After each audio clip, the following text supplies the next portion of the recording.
When you put in commercial lease together, 5 most important terms. It's going to be obviously, I'll tell you some basic things in the lease. Number one, you got to define the space very clearly. And what I mean is first floor, not including the walkway in the back that is shared between second floor and first floor, something like this. And you do cross hatching. That means you do the as built, it shows the drawing, and you cross hatch. That means you do like this. This is the space, okay? Number one.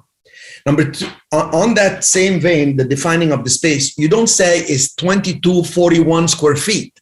We say it's approximately 2200 square feet. Because if you get two architects, and I learned this the hard way, if you get two architects, one is going to say 2241 and the other one is going to say 2220. And you don't want to be charging them based on 2241. They bring somebody who says 2220 and it's 10 years later and you owe us 20 square feet difference times 12 months times 10 years, you owe us back, $15,000 that we paid based on square foot. So it's approximately. If the tenant says, I want to know specifically what the square footage is, you say, tenant to measure before signing lease.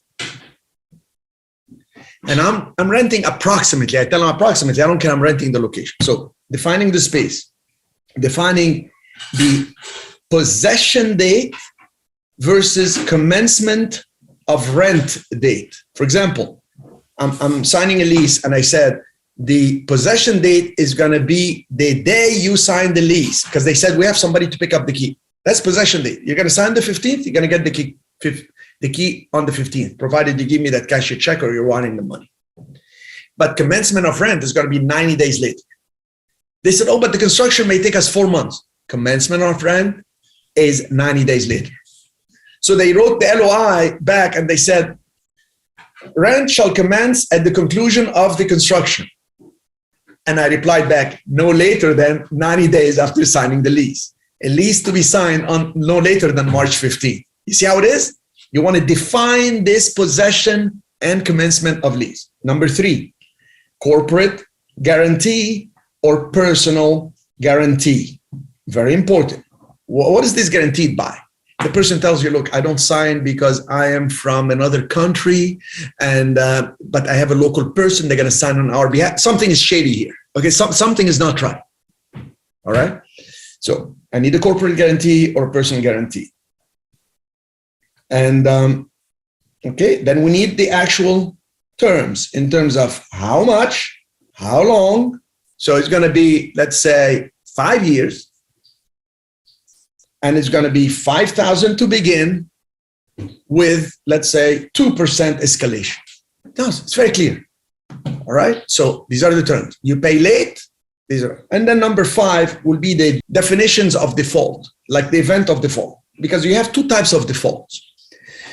One type is monetary default. They didn't pay or whatever. The other type of default is they're not complying. Hey, you cannot put a neon sign for your business outside. There are some rules to the city here. They don't want that because this is downtown, and downtown don't want neon. Or, you cannot be breaking the wall here and putting a glass so you can display with lights, because they said you cannot change the facade of the building because it has to belong to the historic district of Dallas, in that zip code or whatever.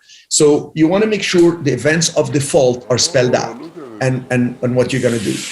I remember I put in one of my leases that in the event of default where they don't pay, and then we give them a notice and give them 5 days to cure. If they don't, then I have the right to, not only if they don't respond, but if they also abandon the space, as in not open or not respond for 30 days, I have the right to go in and take the merchandise, to liquidate it and make myself whole and give them the rest.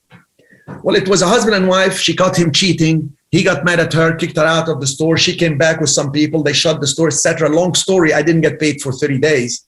So I called the husband and I said, look, I left him a voicemail because nobody was calling me back. I said, read your lease. I'm going to break in because I have that right. It's in the lease.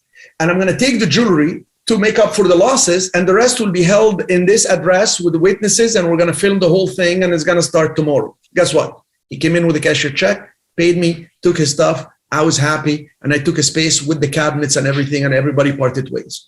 I don't know what happened to them, but that's that the event of default and the terms for that were important. So define the space, possession date versus commencement of rent space, corporate guarantee or personal guarantee, terms, how much, how long, escalation, and how do we handle the default. Those are basically the things that you have disputes on. And if you do have a dispute, in the lease itself is going to say what district and what to do, mediation, arbitration, etc.